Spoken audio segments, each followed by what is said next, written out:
Begin now. Okay, there we go. Are you seeing it now? Yes. There we go. Awesome. Let me just pop into that. Perfect. So yeah, guys, thanks everyone for joining the July town hall.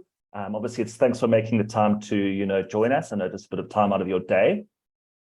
So yeah, just the agenda for today. So we're going to be taking you through, the focus for us since we've kind of gone through all the billing and we've moved across all the reseller billing and everything. The roadmap plans and the quarter 3 sprint has been our main kind of focus for now. So we're going to take you through. That, and just a big thanks to everyone for voting, just giving us a recap of what their key features are. As we said in the past, the roadmap canny or the roadmap system, it's really helpful, but sometimes we do have a bit of a legacy issue on votes. So thanks so much for just re-voting, adding all the kind of key focus features that you wanted to see come out of Q3 sprint or just into the next one. So we're going to take you through those. We're going to take you through the ones that have been that are planned, and we're going to take you through the other ones that are kind of coming up. What we're also going to touch on briefly is just, I think it's coming up a bit more and more, is just the site-glide automation delivery. So I know a lot of the different agencies have already done this. They do know the process, but we're just going to go through that quickly and just recap a bit on SPF and DKIM, and then just the authentication process in SendGrid. So getting the information from me, getting the login and instances from us, going through the authentication in SendGrid, and then getting the records added to the DNS, either inside Glide or externally. Okay. What we're also going to be just showing you really quickly is we're going to be taking you through, it's a new module the guys at Site Gurus have been focusing on. It's really, really nice. It's what we call as a SendGrid CRM sync module. We're calling it a SendGrid CRM sync module for now, but ideally it's going to be a module that's going to be able to work with other marketing platforms, and we're also going to look eventually at other kind of CRM systems. But for now, it has just been set up on SendGrid. I wanted to take you through a bit of a live demo, but the product isn't fully public yet. So what we're going to do is we're just going to take you through just a short video clip on just some of the little features of it, and you can see how it looks setting it up and how it kind of works with the model.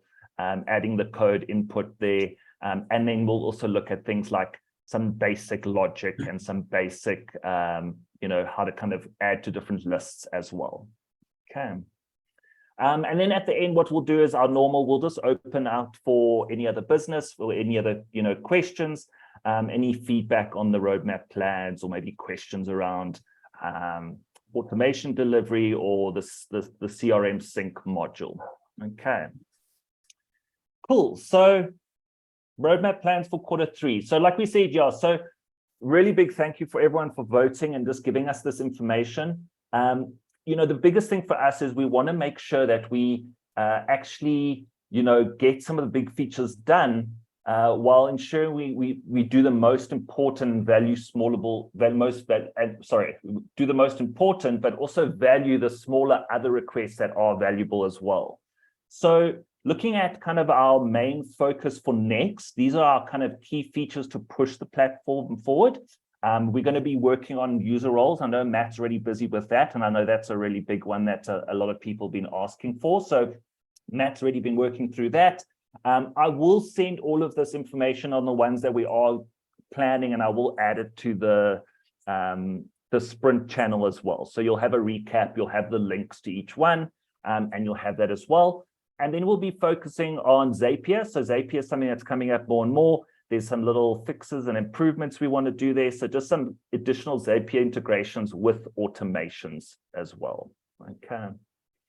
Other ones we'll be doing, I know a big request, I think it was from John and Website Success's side, was the option to turn off certain features or cases on a form. So what we have is currently we've got You know, we've got when you submit, let's say, a purchase, you've got a CRM form, you've got the form itself, and I think it works out to about 4 or 5 of them. John, I think I remember you were mentioning about. Yeah, I think Nick worked it out. It was something between 3 or 4 different entries to a database for one sale. Yeah, particular e-commerce, because you get a transaction, you get a form fill, you get a case, you get a the whole shooting match. So yeah, so we're going to look at that and how we can kind of turn off how we can turn off certain features or certain cases on that. So at least gives you a bit of functionality to say, okay, this client wants to track this, but for this client, this isn't important, or we don't need to track that.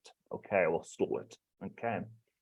Another big one on the kind of next Q3 sprint is definitely the reseller historic information. So I know that was some of the stuff I think Liz and Rox also mentioned as well. So we're going to look at that. I know Matt's looking at it and seeing what information and what sort of historic information can be recalled from Stripe side.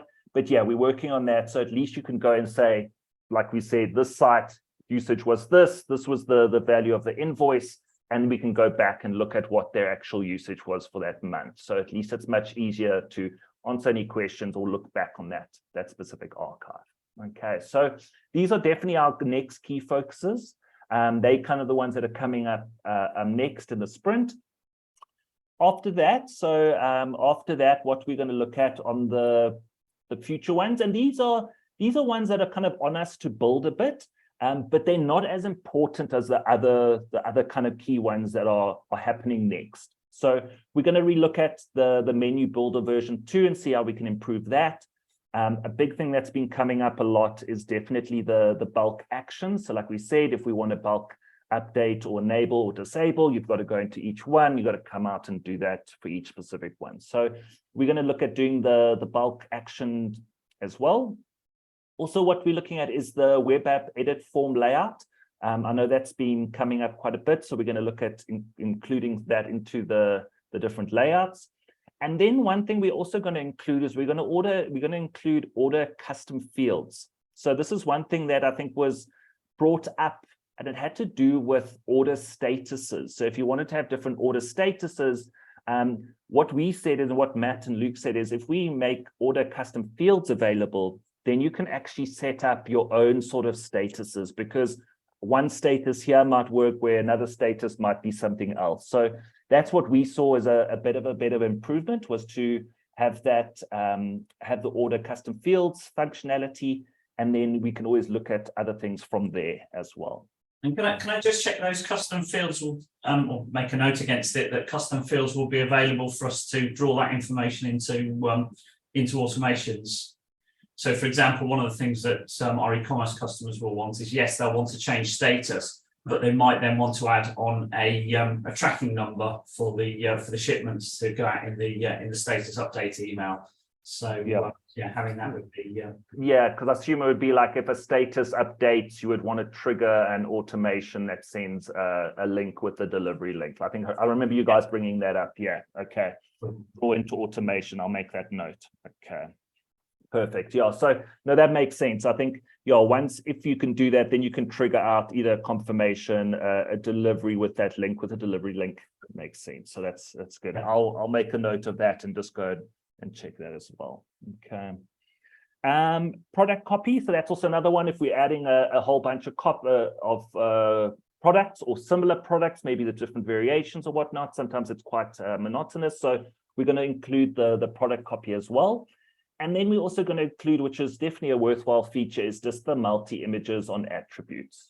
So that's really part of our, getting e-commerce up to the level it needs to be. As I said, we're not a Shopify, we're not a complete e-commerce, but we do need to get certain things out of the box set up. So that's going to be quite nice, having the multi-images.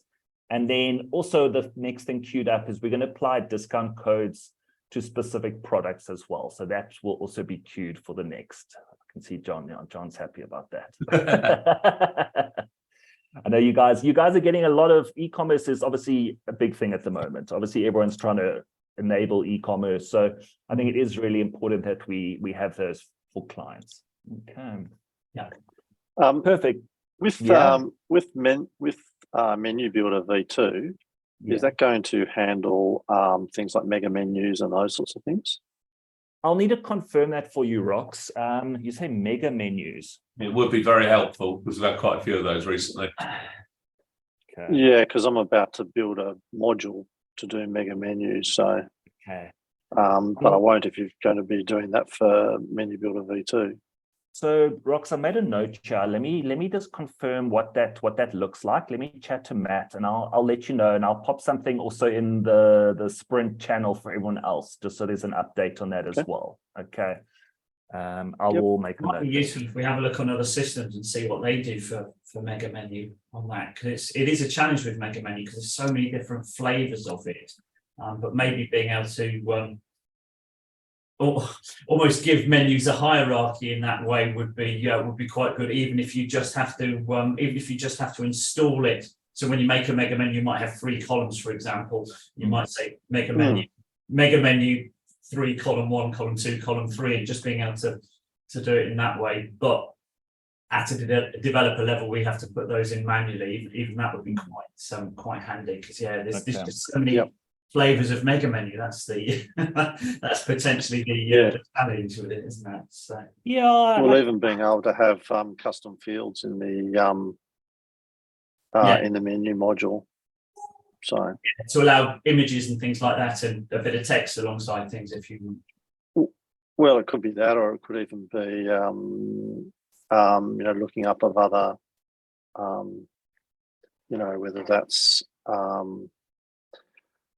another menu, or whether it's a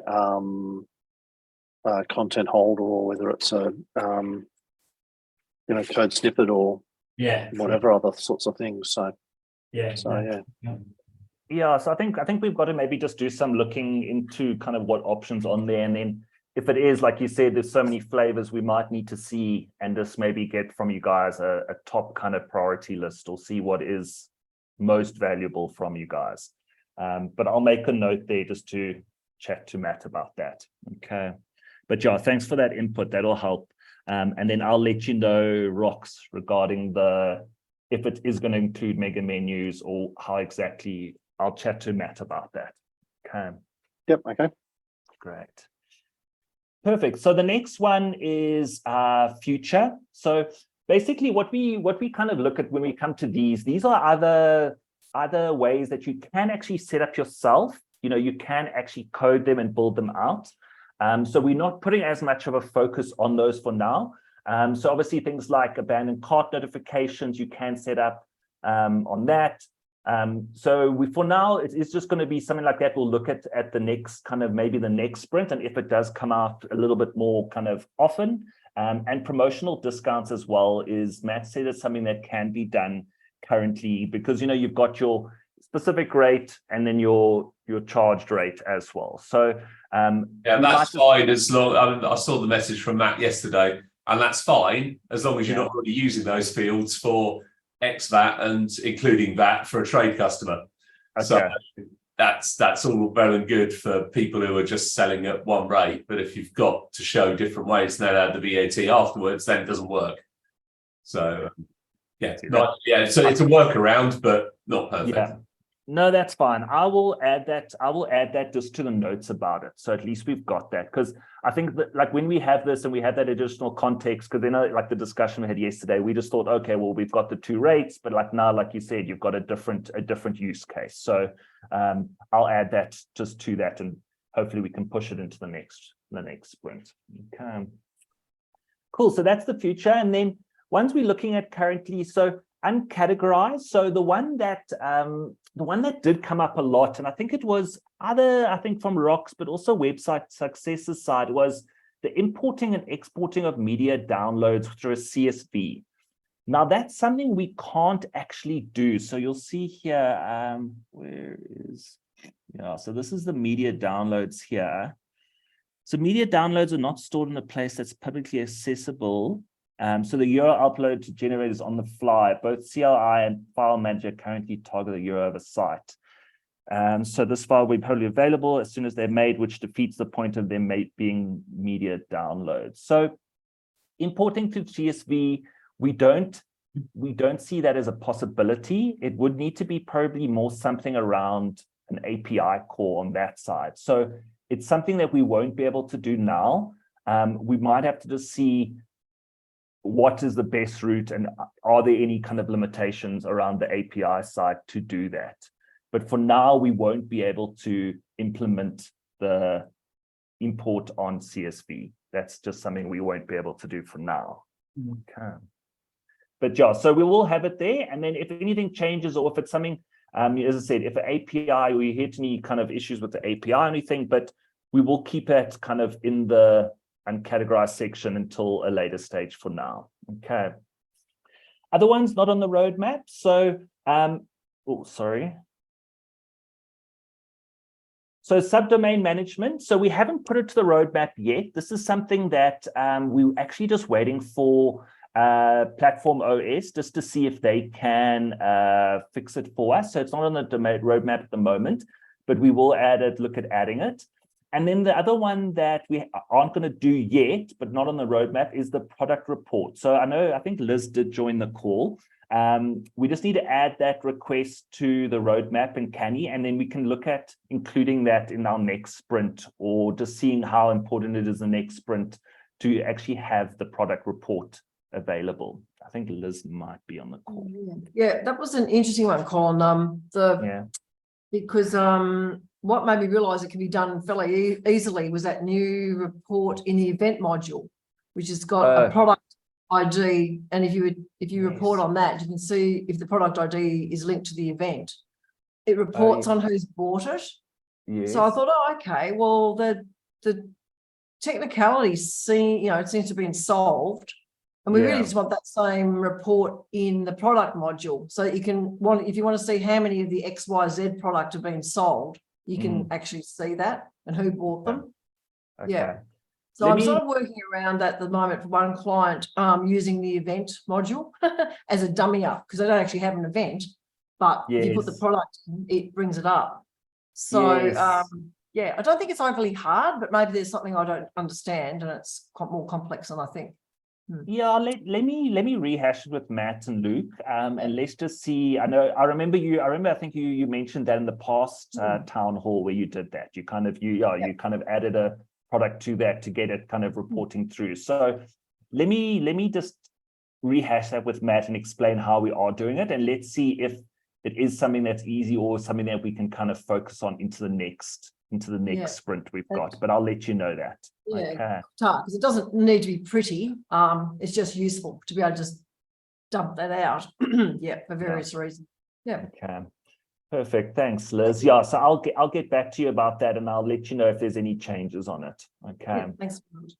And then so the one we added here is obviously the order status management. So like we mentioned just now, instead of having an order status management kind of feature, what we've added is we've added the order custom fields, like we mentioned, on the future kind of the next, not the next, but the one after, on future kind of builds, and that'll at least help for you to set up and manage different statuses by using the custom fields. And then obviously we've had the request just for that to be linked into automation as well, so we can trigger automation linked to it.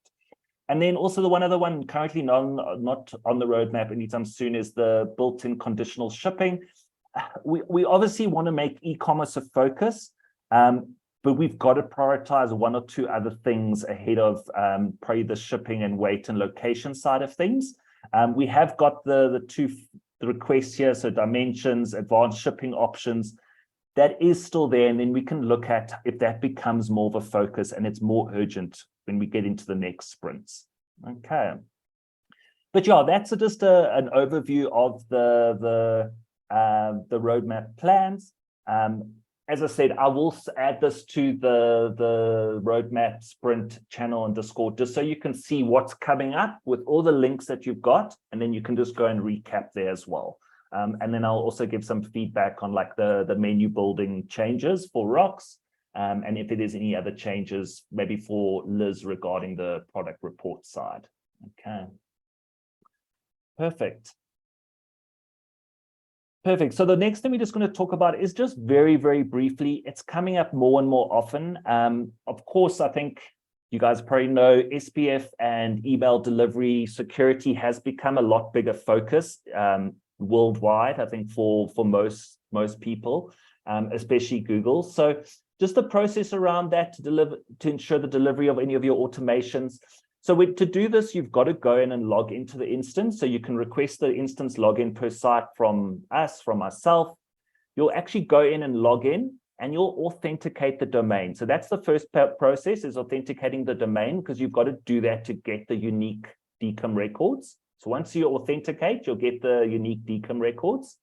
And then those can be available to, obviously you get them during the authentication process, and then you'll go and add it to your domain's DNS. And then after that, you'll also add the SendGrid SPF to the domain's DNS as well. Okay, so just obviously, like I said, it is coming up more and more. And on top of that, DMARC is also coming up a lot more as well. So I haven't added DMARC to this. I think we're just focusing on the SPF and DKIM for now. But Robert, who's from Wizzy, has actually given me quite a nice doc that talks a bit about DMARC and setting up your DMARC. So we're actually going to set up a bit of a help document, just to help you guys walk through either clients setting up their DMARC or getting things done on that side. Because we want to make sure that any automation or notifications are coming through. Okay. And then obviously just to recap, so the biggest thing with SPF and DKIM is it's just an authentication process. How I see it, it's almost like the old days of a letter. You had to have a stamp. A stamp told you where it was going. If it didn't have a stamp, it got sent back to the owner. Okay, so SPF and DKIM is the authentication process for your domains, and any receiving servers that actually receive your email, if they don't do the SPF and DKIM check, it can be either not released to the inbox or to spam on that side. Okay, so do reach out to us if you find there's any other kind of issues you're finding or any other things happening around delivery on your automation, because you can also go into SendGrid and see your send activity as well. So that's also quite nice for that instance. Okay. Perfect. With that would be a good thing to have as a either a tab or somewhere in the site's admin section. Yeah. Linking out to the SendGrid actual instance. place and some documentation like that. Yeah. Well, maybe do that, Rox, because I think John's got a list of ours, but I haven't got access to, well, I probably have got access if I ask John, but actually having somewhere where, yes, even if it's a manual field that you have to give us the information, we pop in there, but then it's stored on the site somewhere might be really quite handy if it could go against whether it's the domain section or somewhere else. So you, Rox, you're asking somewhere almost where the login credentials can be saved on the site. Is that what you're saying? Oh, no. Well, I mean, if you want to do that, I guess you could. But I was thinking not so much that, but the having a tab inside the site admin area that talks about this side of things, and or what's the other integrations that you've got, like with Zapier and Capture and those sorts of things. So yeah, I definitely think so what we are going to be doing is we're definitely going to be putting a doc together around kind of SPF and DKIM and DMARC. And I think what you're saying is maybe just an easy way from within the site or domain setup is to have a link that goes through to maybe that help doc, which will help the site. It could be that. Yeah. Okay. Perfect. Yep. Yeah, so I think that does make sense. And then, because it definitely is coming up a lot more. And if you've got the information there, it just makes the setup a lot easier. So I'm working on an SPF and DKIM and DMARC doc. So to help maybe just everyone, if they need to set up DMARC for a client or send it on to their client's IT or someone, we're also going to put that together just so we have the information, and it just makes the whole process a bit easier for yourself or for your client to get going. Okay. Perfect. So the next thing we're going to jump across to really quickly, let me just quickly check if I'm sharing. I just want to unshare quickly and share with sound. Give me 1 second.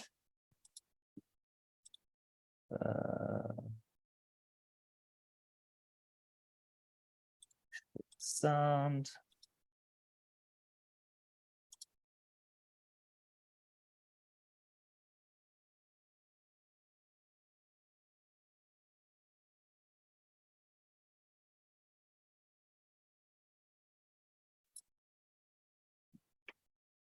One second, sorry.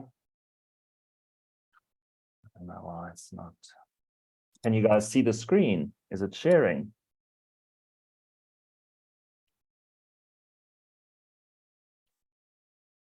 Is it sharing at the moment?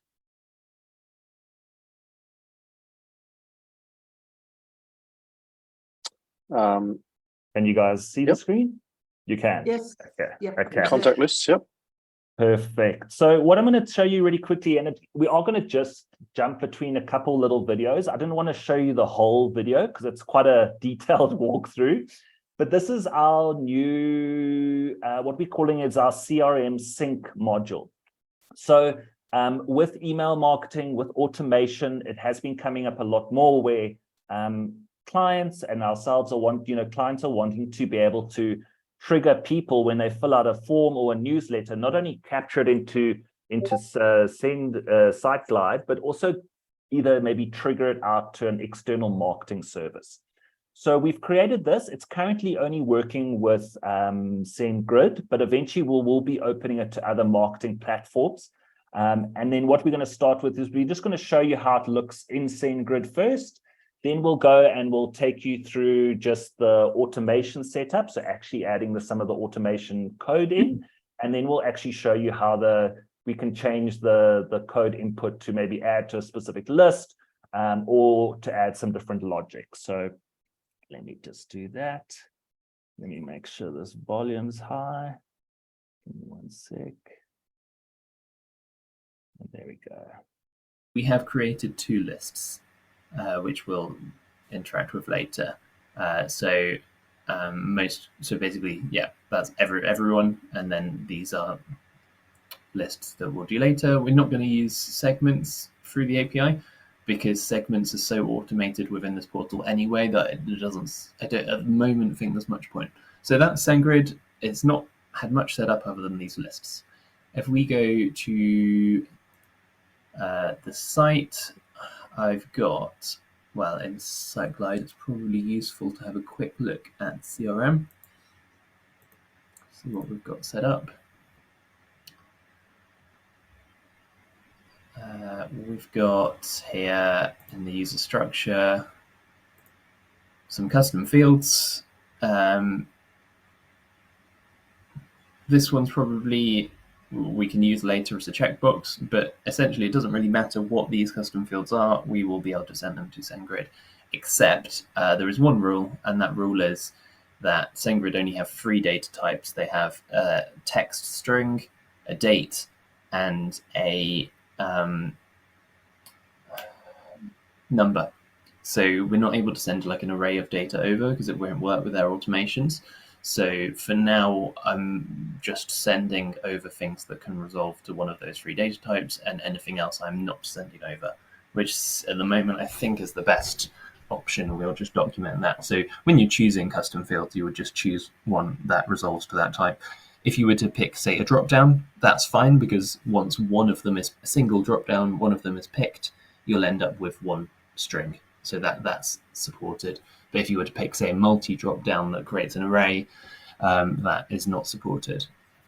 So, and yeah, checkbox, I think, will just possibly send the first one. I'm not sure about checkbox. So that's the user structure. If we go to forms, oh, I've got that open already. Yeah, I've got forms open already. So this is a subscribe form. So that's just looking at kind of the view of what it looks like in SendGrid, just so where you can have your global lists, your specific lists. The one thing that Matt from Site Gurus did mention in that video that they don't allow for an array of data. He's actually corrected the module now, so it does actually allow for it. It'll basically, if your data is there, it'll just be comma separated. So if you've got a list or interest list, it'll just comma separate your interests from there. Okay, so that's just showing you briefly kind of how it looks inside, what sort of fields he's pushing through. As I said, I was wanting to give a live demo of this, so apologies for the jumping between the videos, but at least it's a nice little sneak peek. And then now we're going to jump into the actual automation setup. It's got a name. It's enabled. Yes, if we click on this one, it's a custom action. It's got a name. It's enabled. But the code I'm providing from the module is just this include.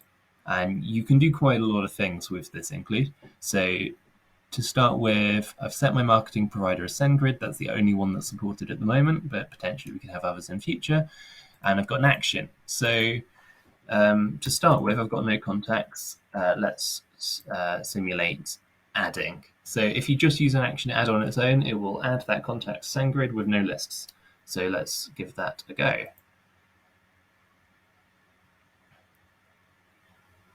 And obviously this code will run when the form is submitted, it's in an automation. But you could add this code anywhere. Actually, there's no need for it to be in a automation. If you did want to add it somewhere else, all you'd need to do extra is just pass in which email, the email for the user you want to be working with. In this situation, we don't need to add the email because it's available in the form data. But if this wasn't after a form submission, you wouldn't necessarily have that information. So you'd need to pass it in. So yeah, just going to my form.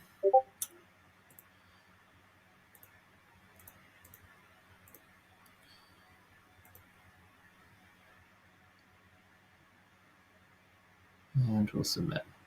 So the first thing that should happen in SendGrid is remember we had no custom fields at the beginning. The first thing that should happen is the custom fields should get automatically populated.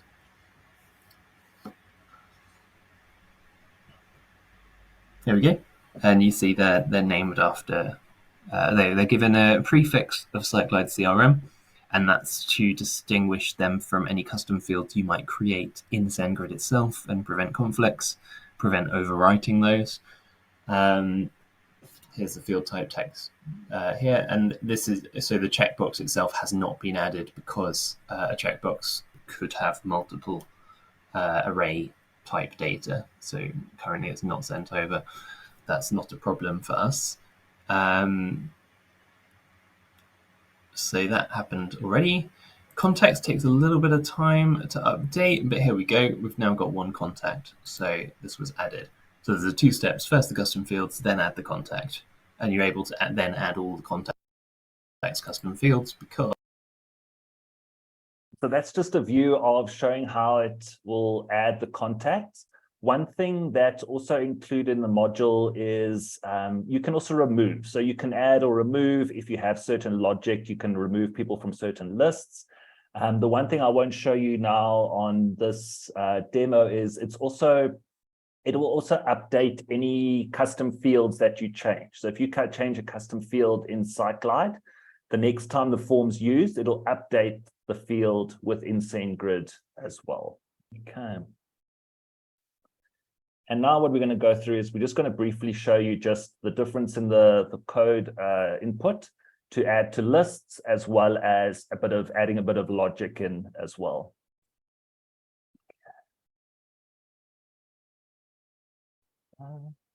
So we've done adding, we've done removing. Let's look at lists. So let's say I switch this back to add, and I add a new parameter from lists, and then this is comma separated, and then the name from SendGrid. So back on SendGrid, we have super list and test list. So let's just add those in.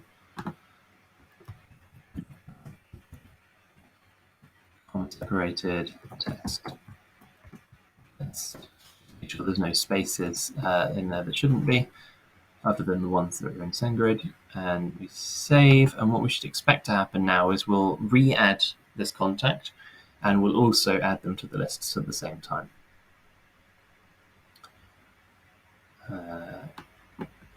Here.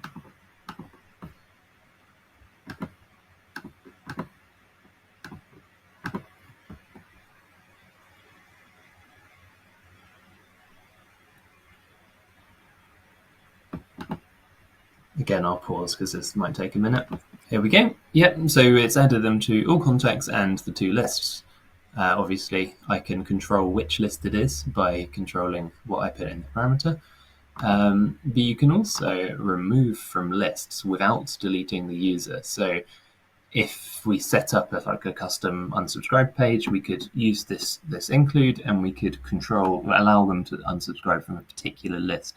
So let's say I want to just unsubscribe from a test list, and I've put remove as the action. It's the same action as deleting the user, but if you add lists, it won't delete the user.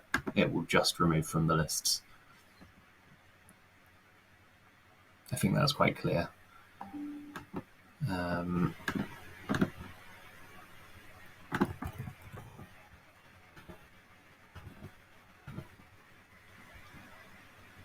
Again, I'll pause because it'll take. There we go. So we can see that the user has not been deleted this time.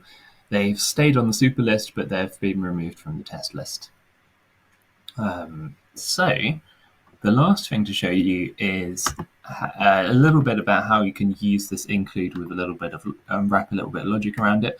When I had the original plan, I was going to allow you to put a custom field ID into a parameter, so we could run some logic inside. But I actually decided that it was better to allow the logic to exist in the automation itself, or in a place where the agency developer can interact with it, because you may want any kind of logic. I've just really simplified the API into this one line of code, and so the logic can be added around that.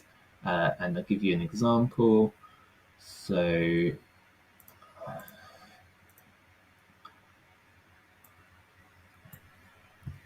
yeah, so let's say I add some logic up here, and they change this action to a dynamic variable.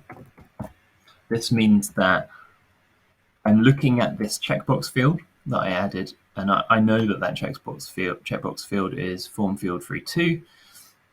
The result of a checkbox field being submitted in Cyclide is an array of every single checked box. So we're just looking at the first checked box, as there's only one, and we're just going to see if it is please sign me up, which is the value of that particular first checkbox. That might be something else if you had a different checkbox. That's why it's wrapped up here. Then if it's please sign me up, we do an add action. If not, we do a remove action, and that goes dynamically into our include.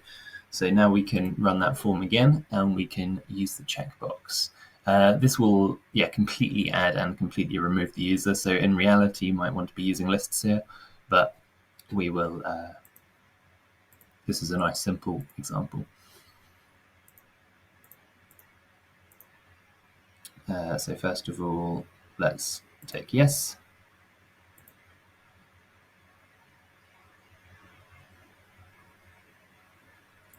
And in fact, actually, it's probably more useful for us to try it with a no, because we already have that user added. So let's see if this should actually remove them eventually. Refresh the page. Just going back on a form is not a good idea. Refresh. Yeah, so we're expecting this to remove them because we didn't tick the checkbox. Just realized we made a bit of a mistake there. I actually had from lists in here. So I'm going to remove that and try again. So this time we should be removing the user completely. Okay, there we go. The user was removed completely, and let's just see what happens when we check the checkbox, which should cause the user to be added.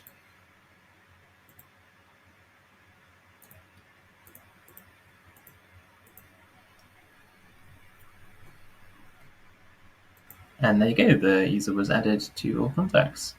So yeah, I'm just going to fix custom field sending over. And I'm going to do a few site-specific things first. Go at the top where we. Perfect. So yeah, that's just a bit of a view of the first kind of release of the CRM sync module. As I said, it is specifically to SendGrid at the moment, but we will look to add other platforms to it. The nice thing I think with SendGrid is that if you do have, like, I think we've had DJ, one of our American clients, they wanted to have, one of the requests that came through was when someone fills out a subscription form, they actually want to go and send that person to an automation where then they can then remind the person about the renewal of the upcoming automation. So in that case, you could, on the date that they actually subscribe to maybe the renewal list within SendGrid, you can then go and link any automation sequences to that specific list and then have a sequence of messages running up to it. The nice thing also with SendGrid, I think their entry-level package is, I think it works out to about 6,000 emails per month or 2,000 subscribers. So if you have clients that want to use them, there isn't a large cost to use the actual platform. Obviously, once you start going up to a bigger database, then you will start being charged for additional kind of subscriptions or volume. Okay. But Joe, I don't know what your guys' thoughts are. If you might have some use cases or anything about it. What do you guys think? So how do we connect this is probably not a question for you, but just a thought, because the site's already connected to an instance, but if the client's then purchasing their own subscription to SendGrid, how does that then connect to the site? That's something you have to do your end and then update how the site connects. Yeah, so there's a difference. So I think how it works is this is our instances that we give you, that's a transactional instance. So that's for your form automations, workflows, autoresponders. That's within that you guys would manage. If it's them using it, they can just sign up for that free package. They give us the API key, and then in the module, you just add the API key in, and then that links it to the account. So it's really easy. Yeah, it's I actually wanted to do a live demo yesterday, but the setup isn't completely done yet. But I set up for my own account within a minute. It was really, really quick. So all you need to get is either your client signs up and then just provides you an API key, which is really easy.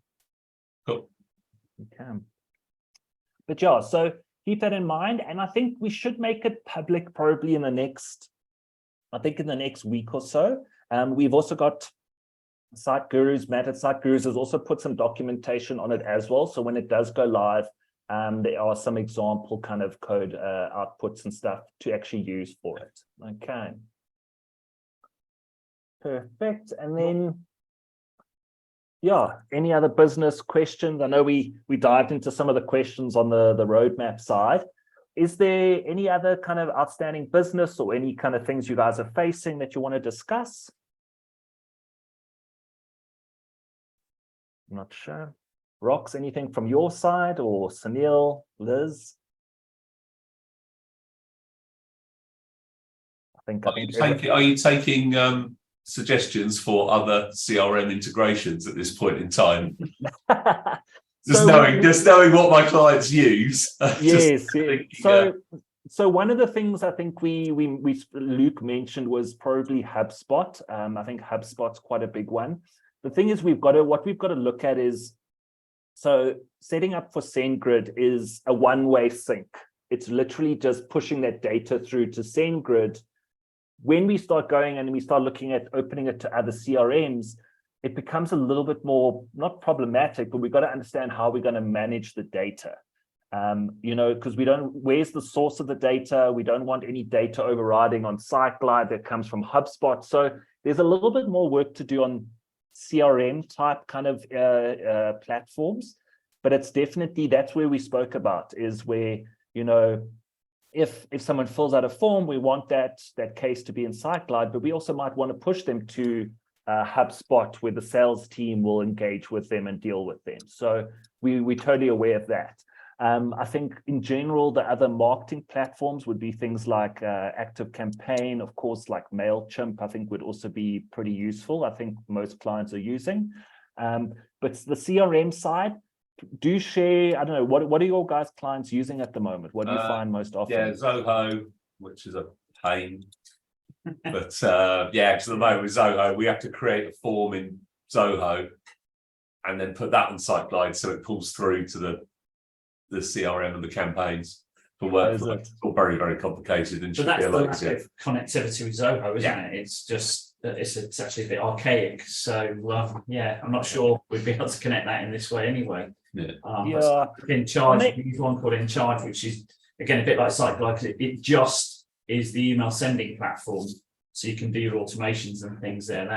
That kind of thing, where it would be one way, would be useful, because otherwise you'd probably just go down the route of kind of API integration and Zapier integration.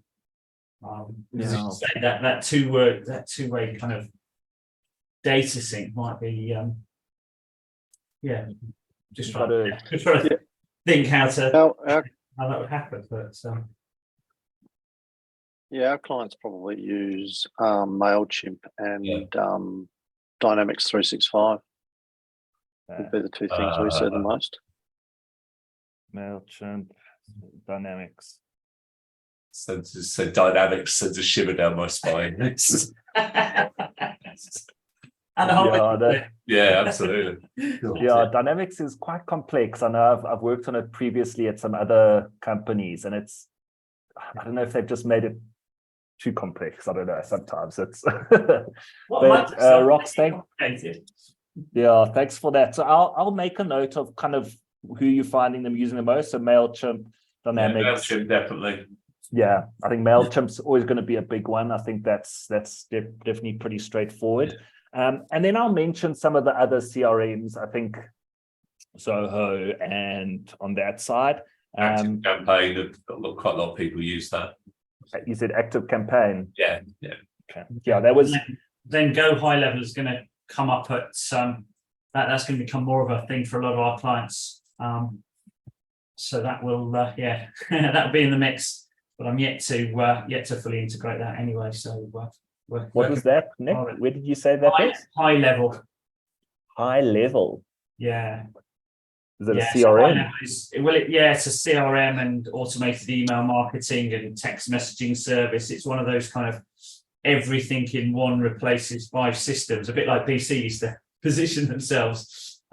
So yeah, that'll be interesting to see how that pans out. But we're going to have kind of one of the Entrepreneur Circle that we're a trusted supplier for. They've just done their own customization of it, so they're pushing it to all of their members. So there will be a lot of our members that a lot of our customers that will want that. So but yeah, it's early days for us on that. So yeah, I'll have a look at it. I've never heard of High Level, but I think there's really always so many different CRMs, and there's always some new ones, isn't it? It's yeah, and I think you are finding some of them which are trying to become more multi-channel kind of comm CRM. So not just email, they'll probably manage SMS, maybe even SDKs for push notifications, and maybe some of that as well. So yeah, it's really interesting, isn't it? Because you go through these cycles of wanting everything bespoke, and then rather than bespoke, you kind of then want everything, systems that do 10 things at once, and it just seems to cycle through every 6 or 7 years as to what the best thing to do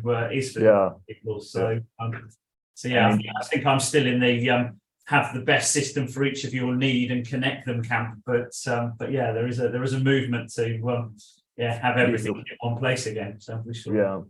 So I'll look into that High Level. I'll make note of just what guys, what systems most are using, but I definitely think Active Campaign, MailChimp would probably be the next, I would think would be the next ones in my mind. But yeah, so I've made those notes. Are there any other sort of client questions, any sort of deals you're trying to get on board? Are there any sort of troubleshooting or anything that's frustrations at the moment? John. Always hopefully some of the frustrations are part of the roadmap that are getting there. Yeah, That's what absolutely. I'm Yeah. A lot of stuff's already been covered, and yeah, no, it's good. It's good. We're finally getting there. That's good. So- When you say that and someone laughs, then you're like, oh, you know, Yeah. what's coming next? Oh, we haven't got that far yet. Let's go back to e-commerce side. That's there'll be quite a lot of e-commerce coming up where we need various payment gateway integrations that people are asking for and that type of stuff. So, but yeah, those be much more. It's an individual level than at something, that'll be something we work on with Site Gurus rather than at this stage. So, a big frustration is the documentation. Yeah. And I think even searching on the documentation isn't particularly helpful at the moment. Okay. So yeah, you type in a search term and it gives you every single place that has those words. There's no way you can filter it based on the type of documentation or other sorts of things. So you're looking for help on forms, you type in forms and there's 1,000 things come up. So yeah, no, I know what you're saying, Rox. And if you ever are looking for something, feel free to send a message on your agency channel, and I can always send through a link, because sometimes I might be able to find the link easier for you. The docs is something that's ongoing with us. It's quite a beast in general, to kind of make sure. So if you ever notice anything, let me know, and then I can put it onto our tasks, our plans. It's something we're always trying to improve. And then I think I think this will be communicated later time. We might be moving our docs to GitHub, which might offer some additional kind of features and maybe some of the search functionality. We're just waiting for when that might happen. So, but Rox, if you're looking for something and you're not finding it, just reach out on your channel, then I can send through information to you. Okay. Yep. And look, I really appreciate the help that I get, but we're in a different time zone as well. So the times we're working are different to when you guys are available.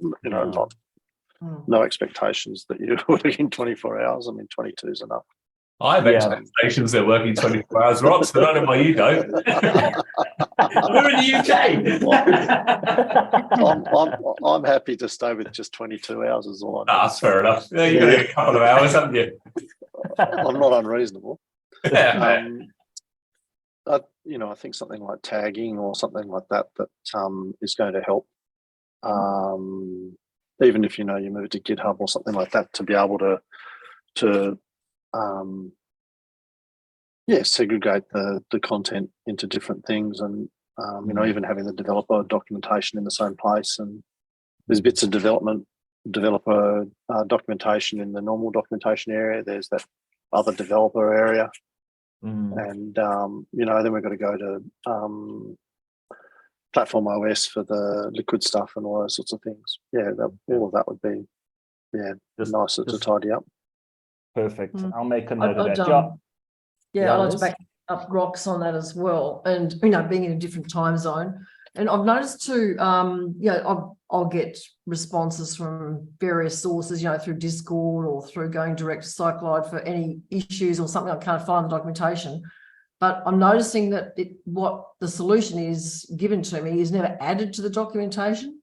So I'm sure I wouldn't be the only person asking for stuff. So I think that's a bit of an issue as well, that, if there is something that's solved, with one of us, that it probably should go into the documentation as well. Yeah, no, 100%. So let me manage that, and let me make sure that anything that is kind of provided, that it is just reviewed and updated quicker. So that is definitely something I'm responsible for. So if I will just keep a closer eye on that and just make sure that we can improve the docs a bit more as we go. I obviously have got a process that just needs to be kind of reviewed and whatnot, but I'll definitely make sure we put a bit more focus on that to ensure you guys have got the correct information. And don't worry, because it was happening before you arrived. It's the same issue. Yeah, it's one of those things, like it's quite a beast, and you've got to chisel away at it bit by bit. And so, but as things come up, it should be updated and it should be done. So if you ever notice anything or whatever, just share it with me. I can add it to our tasks, and yeah, I'll keep a better eye on that just to ensure you have the right information. That's correct. Perfect. Okay. Great. I know we're hitting the hour mark, and I don't want to keep you guys from any meetings or anything. And I know we're probably looking forward. I know the people in Oz are looking forward to the evening and finishing off. But yeah, thanks for everyone for joining. Thanks so much for your time. As I said, I will, once we have the second session this evening and tomorrow, we will send through just a breakdown on the sprint channel of the next up and coming roadmap items. So we've got that all set out. And then we'll send out the recordings as well by tomorrow or the next day.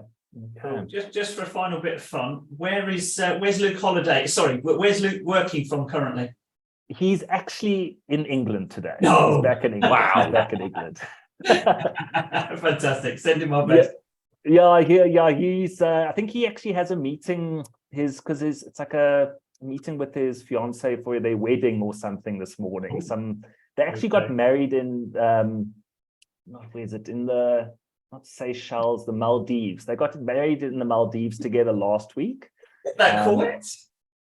Yeah. So, and then I think they're having a bigger. It was just the two of them, and I think they're having a bigger ceremony in the UK later in the year. So, yeah. But he's back. He's back in England now. He's not touring. Cool. Send our best wishes.